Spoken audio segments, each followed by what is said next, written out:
എൻ്റെ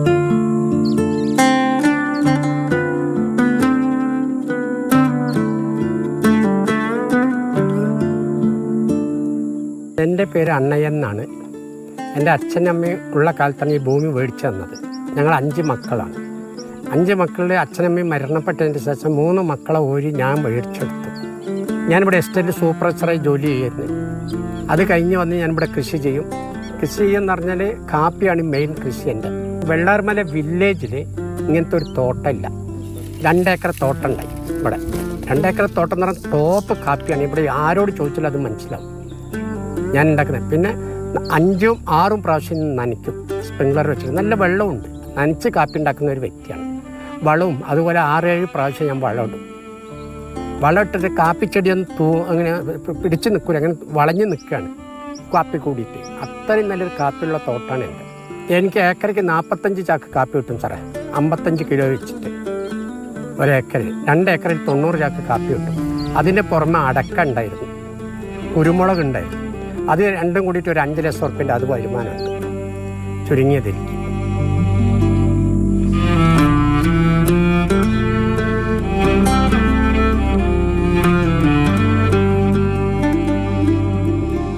ഉരുള് പൊട്ടുന്നതിൻ്റെ അന്ന് വീട്ടിൽ പട്ടികൾ ഭയങ്കര ശല്യപ്പെടുത്തുന്നുണ്ടായിരുന്നു.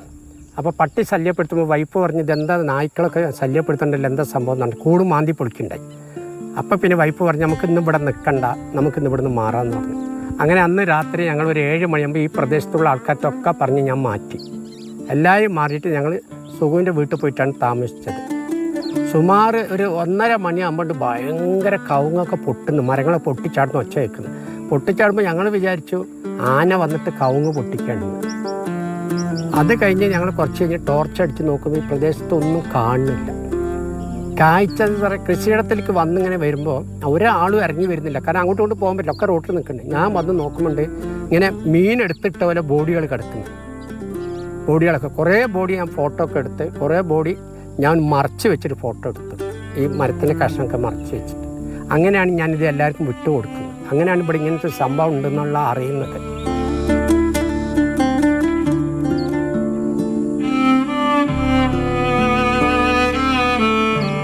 ഈ വേര് നിൽക്കുന്നതാണ് വീട്. ആ വലിയൊരു മരത്തിൻ്റെ വേര് നിൽക്കുന്നത് എൻ്റെ വീട്. എൻ്റെ വീടിൻ്റെ ടാങ്കി അതാ സാർ, വാട്ടർ ടാങ്കി അവിടെ കാണുന്നുണ്ട്. വാട്ടർ ടാങ്കി അതാണ് വീടുള്ളത്. ഈ വീടും ഈ സ്ഥലവും ഒരു ലെവലായിരുന്നു, നിരപ്പായിരുന്നു ഫൗണ്ടേഷൻ. ഇപ്പം വീടിൻ്റെ കാട്ടി ഹൈറ്റിലാണ് ഈ മരം വന്ന് കിടക്കുന്നത്. 50 ചാക്ക് കാപ്പിയും കുറച്ച് പണ്ടം ഉണ്ടായിരുന്നു, കുറച്ച് പൈസ ഉണ്ടായിരുന്നു. അതെല്ലാം പോയി ഒറ്റ രാത്രി കൊണ്ട്. കൃഷിയിൽ മാത്രം ഉണ്ടാക്കിയതാണ് ഇതെല്ലാം ഞങ്ങൾ.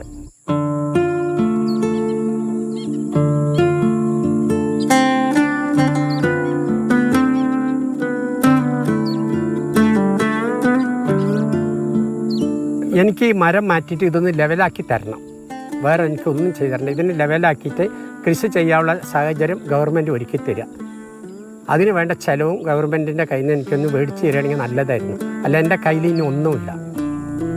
കാരണം ആകെ പട്ടിണീൻ്റെ സ്ഥിതിയിലാണ് ഞങ്ങളൊക്കെ. ഇപ്പോൾ താമസിക്കുന്ന വീട്ടിൽ നിന്ന് തന്നെ മാറിയിട്ട് വേറൊരു വീട്ടിലേക്ക് പോയി അവിടെ 11,000 ഉറുപ്പിയാണ്. ഞങ്ങൾ എന്ത് ചെയ്യുമെന്ന് അറിയുന്നില്ല. ഞാനിത് എൻ്റെ കൃഷിക്ക് വേണ്ടിയിട്ട് 13 ലക്ഷം ഉറുപ്പിക ലോൺ എടുത്തിട്ടുണ്ട്. സെൻട്രൽ ബാങ്ക് തന്നെ 3.5 ലക്ഷം ഉറുപ്പിയോളം ഉണ്ട്. വൈഫിൻ്റെ ഫണ്ടം വെച്ച് എൻ്റെ കുട്ടീൻ്റെ ഗോൾഡ് വെച്ചിട്ട് 7 ലക്ഷം ഉറുപ്പിക എടുത്തിട്ടുണ്ട്. കാരണം എനിക്ക് ഇത്രയും ലക്ഷം തരില്ല. അപ്പോൾ ഗോൾഡ് വെച്ചിട്ടാണ് ഈ ബാക്കി തന്നെ എടുത്തത് ഈ കൃഷിക്ക് വേണ്ടിയിട്ട്. ഇപ്പോൾ എനിക്ക് 11.5 ലക്ഷം ഉറുപ്പിക കടമുണ്ട് സാറേ. അത് എഴുതി തള്ളണം, അല്ലാതെ എനിക്കിനി മുന്നോട്ട് പോകാൻ പറ്റില്ല. അല്ലെങ്കിൽ എന്നെ കൊണ്ടുപോയിക്കോട്ടെ, എൻ്റെ കുടുംബത്തിന് ഇവിടുന്ന് കൊണ്ടുപോയിക്കോട്ടെ. പല ഉപകരണങ്ങളും ഇവിടെ ഈ കൃഷിക്ക് വേണ്ടിയിട്ട് എൻ്റെ കയ്യിലുണ്ടായിരുന്നു. ഒരു കൃഷിക്കാരൻ എന്ന ലെവലിൽ അതെല്ലാം നഷ്ടപ്പെട്ടു. പമ്പ് ഹൗസ് ഉണ്ടായിരുന്നു, എനിക്ക് സ്പ്രിംഗ്ലർ അടിക്കാനുള്ള സംവിധാനം ചെയ്തു തരണം. കറണ്ട് വെച്ചിട്ട് മെയിൻ കറണ്ടാണ് കിട്ടേണ്ടത്. നികുതിച്ചീട്ട് വേണം, കൈവശ സർട്ടിഫിക്കറ്റ് തരണം. ഞങ്ങൾക്ക് ഈ ഭൂമി മറിച്ച് വിൽക്കാനുള്ള അനുവാദം കൂടി ഞങ്ങൾക്ക് അനുവദിച്ചു തരണം. അല്ലാതെ ഞങ്ങളിതെന്ത് ചെയ്യും? ഈ കൃഷിക്ക് വേണ്ടിയിട്ട്, വേറെ ഒന്നിനും വേണ്ട, കൃഷിക്ക് വേണ്ടി എനിക്ക് ചെയ്തു തന്നാൽ മതി.